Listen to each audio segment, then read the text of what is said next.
Rebecca Mitchell, a 34-year-old founder of a boutique, discovers $120,000, her business expansion funds, has been stolen during a family reunion at the Lakehouse. Suspicion falls on her sister Allison's husband, Kyle, who coldly claims the family needed it more. Rebecca uses pre-installed security software and evidence to have Kyle arrested. Months later, most funds are recovered. Allison leaves Kyle, rebuilds her life, and Rebecca opens a second store. The story closes on familial healing and empowerment. The sewing light hummed above Rebecca's hands as she pinned the last sample to the dress form. Dawn was a thin sliver through the boutique's front windows, a silver line across racks of linen and recycled wool. The city outside was still learning how to wake. Inside, the shop smelled of cotton, coffee, and the faint metallic tang of ink on invoices. Rebecca breathed and felt the small, steady pride that had kept her going through years of ramen nights and unpaid vendor bills. A faded photograph taped to the back room door showed two girls in paint-splattered overalls, Rebecca and Allison in their mother's workshop, hands clasped around a shared brush. Rebecca touched the corner of that photo like an amulet. She had built this with deliberate, careful strokes, a sustainable line, local makers, a storefront that folded community into fabric. The lease downtown cleared last week. The vendor loan had finally hit the ledger. She allowed herself one clean, private smile. Then came the Lakehouse invitation. A long weekend to celebrate family, Uncle Robert texted. Rebecca almost said no. The shop needed her. But her sister's name at the end of the message tugged more than obligation. There was a thinner, older thing in her chest. Hope that Allison might be hers again. The lake arrived like an old story, a house with weathered wood and a porch that creaked with memory. Cousin Emma, who organized everything, hugged Rebecca with the frank warmth of someone who had watched the business grow from the first awkward pop-up. Inside, chatter drifted between the bright clank of glasses and the softer, nervous laughter of reunions. Kyle's voice found a corner and filled it, the kind of voice that polished himself at others' expense. He wore confidence like a new jacket, tailored to provoke admiration.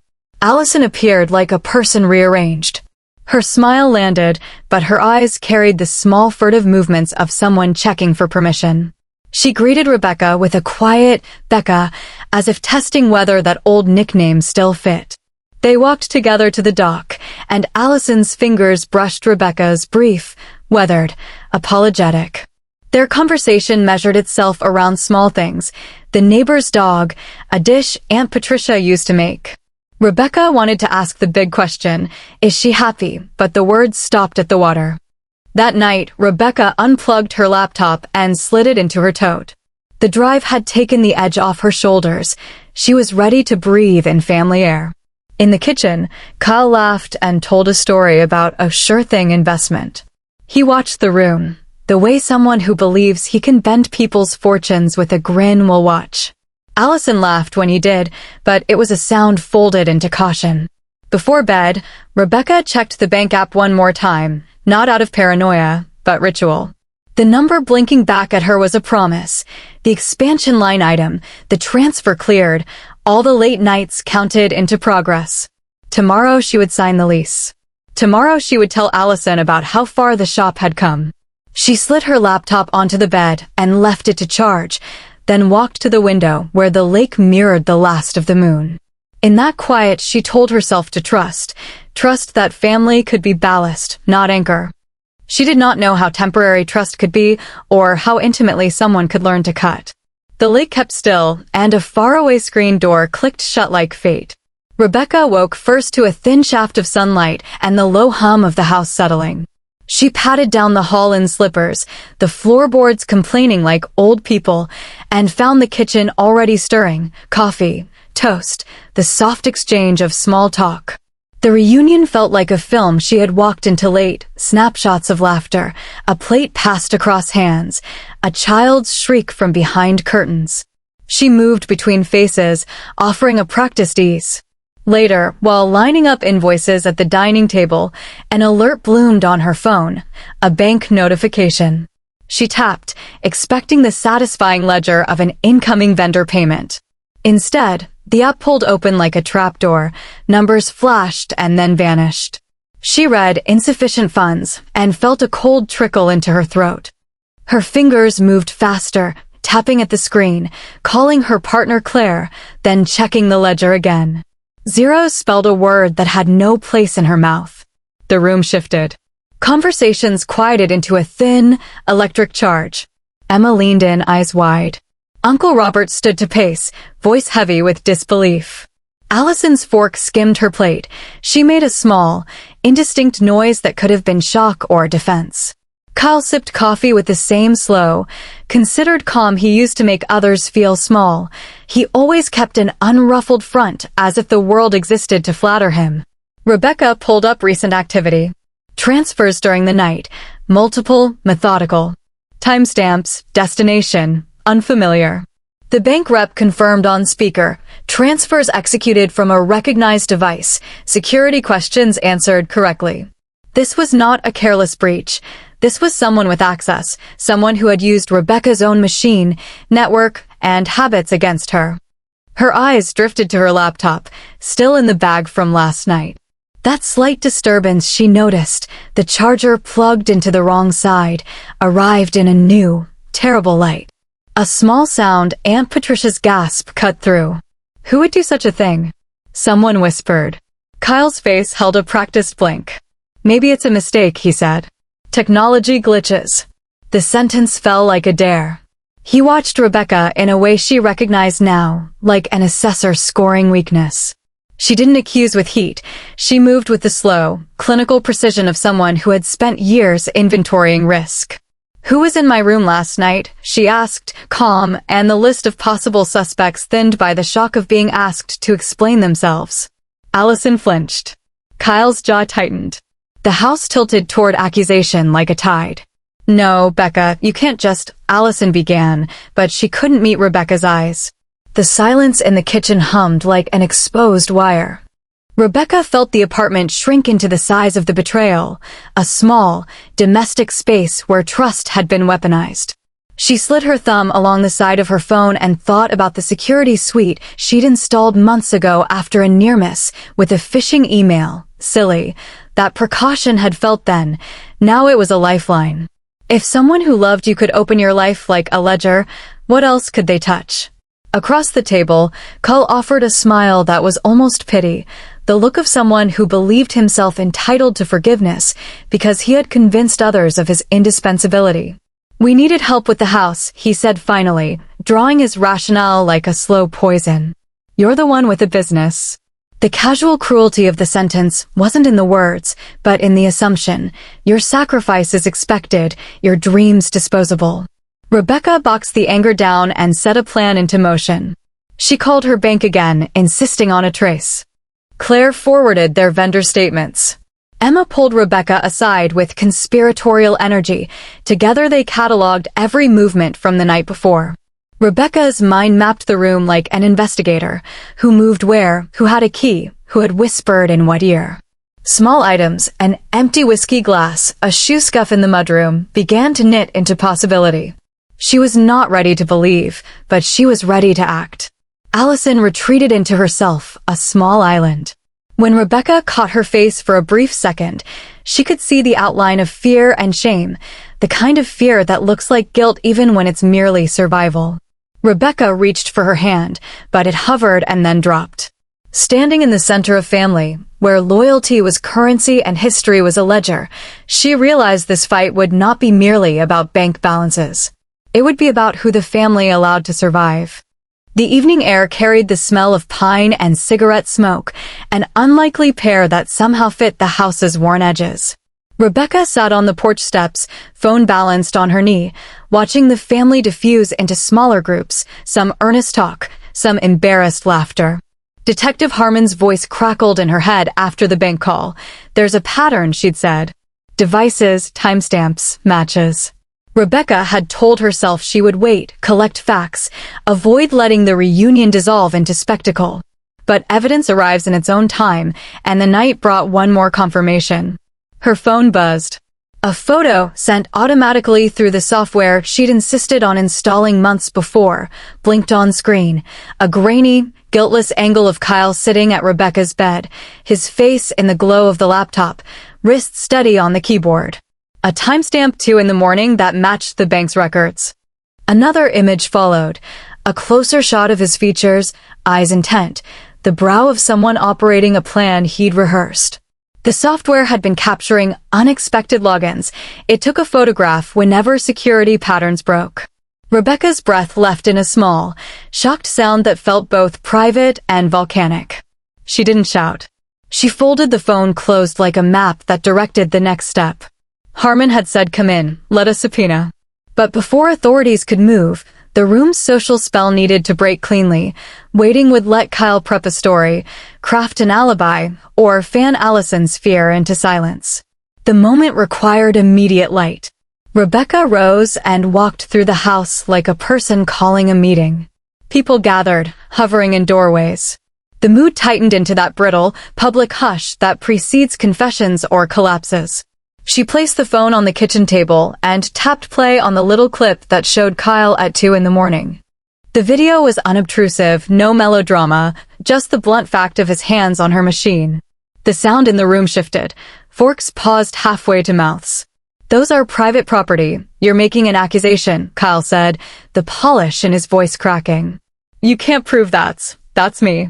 He laughed in a brittle way that did not travel to reassurance. Rebecca pushed the phone across the counter.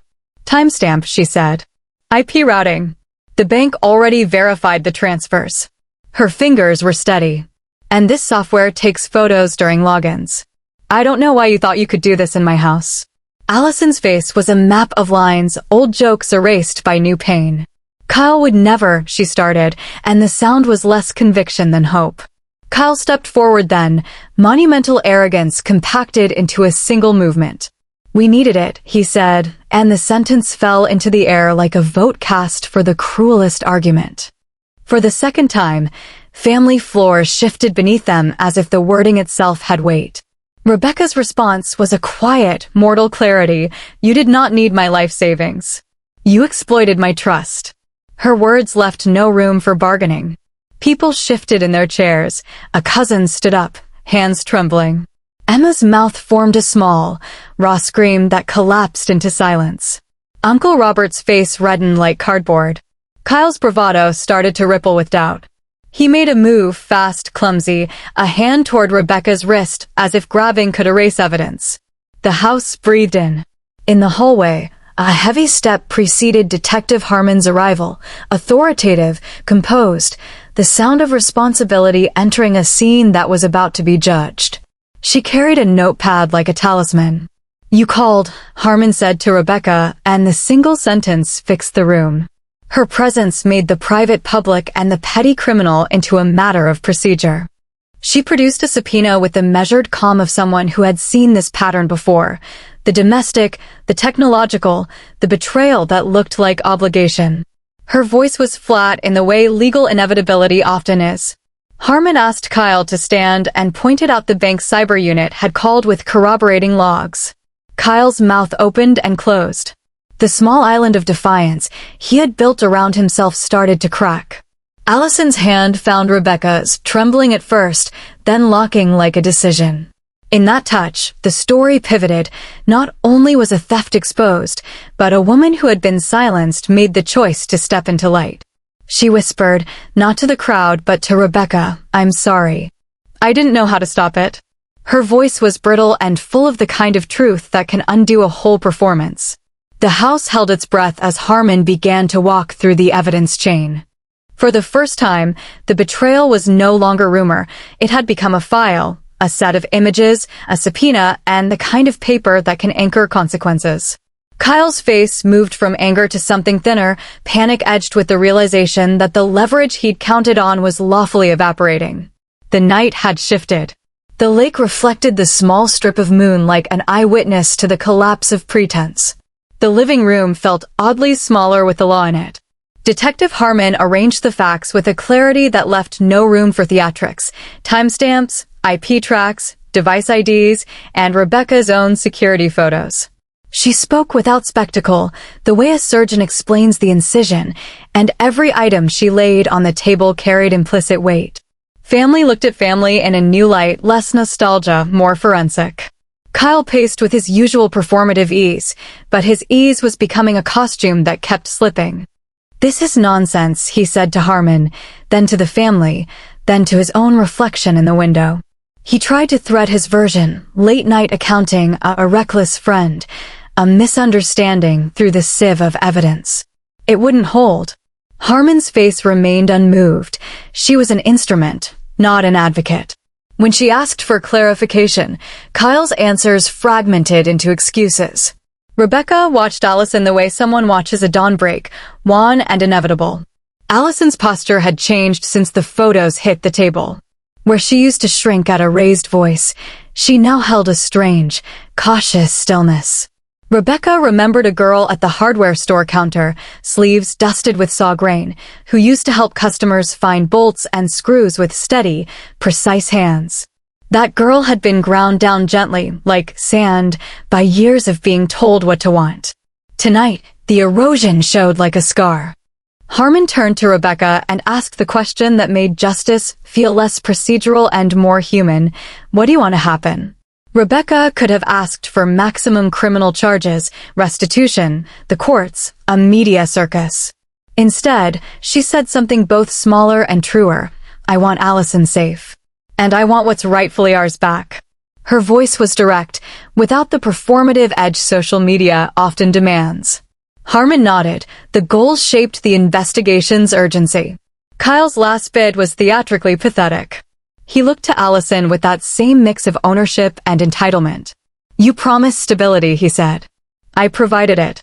The words were nonsense sculpted into a narrative designed to gaslight. Allison's eyes finally lifted. They weren't clear yet, but they were hers to direct. "You provided fear," she said slowly. The sentence sounded like a verdict. The family fractured along lines not only of loyalty but of shame. Some clustered toward Rebecca, Emma, Claire, a cousin who had been quietly betting on her success. Others, tied by old habits or denials, shielded Kyle with a reflex born of not wanting ruin in the family name. It was the complex, human middle ground between love and self-preservation. Rebecca felt the lonely irony. You build something so that you can be independent, only to find that independence is what makes you a target. Harmon did what she came to do. She read Kyle his rights and moved to take him into custody. The click of handcuffs sounded like a final punctuation. Kyle lashed out with words that would have been cruel in any other moment, accusations, predictions of revenge, and a final, hollow plea. "You'll see," he spat. "You'll lose everything without me." The note of threat was a last attempt to coerce sympathy. Allison stood then, an image of trembling steadiness. "You don't get to scare me anymore." She said it more quietly than anyone expected, but the house heard it as a shout. The sentence was the true climax's hinge, the moment when the controlled partner decides not to support the abuser's narrative. She moved away from Kyle's reach and toward Rebecca, who took her sister's arm in a strong, steady grip. The officers led Kyle out through the porch where earlier the family had drunk and laughed. The air had changed. It carried the smell of damp wood, cigarettes, and a faint sourness of betrayal. As the front door closed behind the police car, the house seemed to exhale. The confrontation had not healed everything. It had simply made a wound visible and initiated the long process of reconstruction. Rebecca stayed on the porch a long time after the car left. Her hands clenched, then relaxed.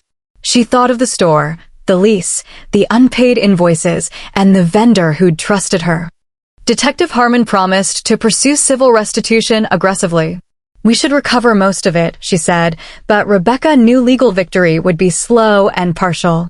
Nonetheless, the act of asking the law to intervene had already shifted something for Allison and for Rebecca herself. She realized that triumph might not be immediate, and it might not be total, but it would be real because it was born from proof, not persuasion.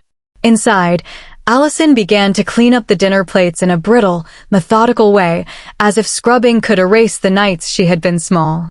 Rebecca moved to stand beside her, and together they began to sort through the aftermath. Who to call, what files to secure, how to rebuild trust. The house held shadows, but in the small ritual of clearing plates, two sisters started the careful work of reknitting what Betrayal had unraveled. Court papers move like slow weather, stacking, arriving, settling with a weight that leaves no immediate warmth. For weeks, Rebecca and Allison lived in a compact orbit of interviews, affidavits, and quiet, bureaucratic struggle. They met with Harmon, with the cyber units analyst, and with the bank's restitution team. The emotional exhaustion was thin and constant, the kind that makes coffee taste flat no matter how strong. The decisive day arrived in a courtroom that smelled faintly of lemon and old paper. Kyle sat under the courtroom, light like a specimen. His confidence had been chipped into something brittle. He kept adjusting his tie as if that could smooth the edges of what was coming. When the prosecutor unfurled the timeline, overnight transfers, device IDs, matching photos taken at 2 a.m., the case lay itself out like a precise map. Witnesses corroborated, vendors testified about the sudden bounce, and the software's automated logs stitched the narrative into an unassailable chain. Rebecca watched Allison from across the room. She remembered the thousands of small kindnesses and the quiet complicities that had allowed the theft to happen, payments shared, passwords spoken, sleep given up. But the sister in the witness seat spoke with a voice that trembled only when memory summoned it and steadied when purpose did. She testified to the coercion, to the nights when Kyle's mood dictated their home life, and to the fear that had kept her from acting sooner. Each sentence reclaimed something that had been surrendered. When the verdict came, it did not feel like the end of everything, but it felt like a necessary threshold. Kyle pled guilty to fraud and coercion, accepting the legal consequences that would give the sisters some measure of closure. Part of the restitution was ordered, part would be sought through civil avenues. Rebecca learned, in small bureaucratic detail, that money can be recovered in percentages and patience, but that recovery's real currency is time and regained trust. Outside the courthouse, Allison's face finally loosened into a private, unguarded expression. She laughed, a small sound that belonged to the sister Rebecca had once known. When they hugged, the contact was not a dramatic reunion staged for the cameras.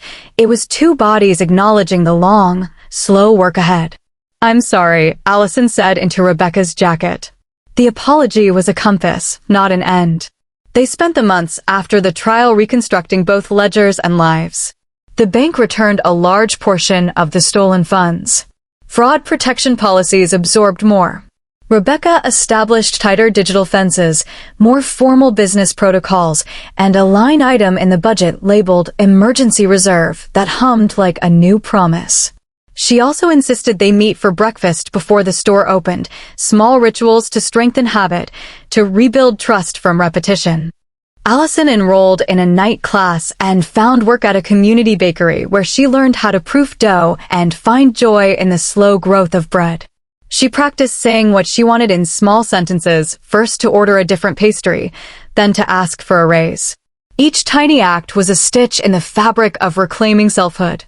She cut her hair short one Sunday, an act both symbolic and practical that came with the sound of scissors and a smile that reached her eyes.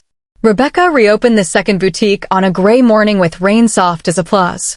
The neighborhood turned out, vendors, customers who had watched her hustle for years, and Emma, who arranged flowers in a crooked vase like a celebration. The door swung with a small bell, and Rebecca felt the shop exhale as it had before the theft. Everything was not fixed. The nights of paperwork had left traces, but there was a luminous, pragmatic hope in routines resumed. That night, back at the small apartment they shared for a while, Allison cooked dinner and laughed at something small and absurd. It was the kind of domestic joy Rebecca had missed. When they cleared the dishes together, Rebecca realized the story's true victory, not the recovered money, but the sister who had reclaimed her voice. The theft had been a violent, intimate division. The repair was quieter, patient, and earned. Kyle's sentence would mean years away. His consequences were real. But the larger victory felt interwoven into daily tenderness. Mortgages paid on time, honest bills, late nights in the shop where they repaired a hem, and also, slowly, themselves. The community that had supported them before rallied again, not out of pity, but as recognition. They had watched a small business survive the kind of betrayal that favorites movies and headlines, and then they had watched it continue. In the quiet after the storm, Rebecca sat at the shop's back table and wrote a short note to the vendors who had stood by her, thanking them, promising reciprocity.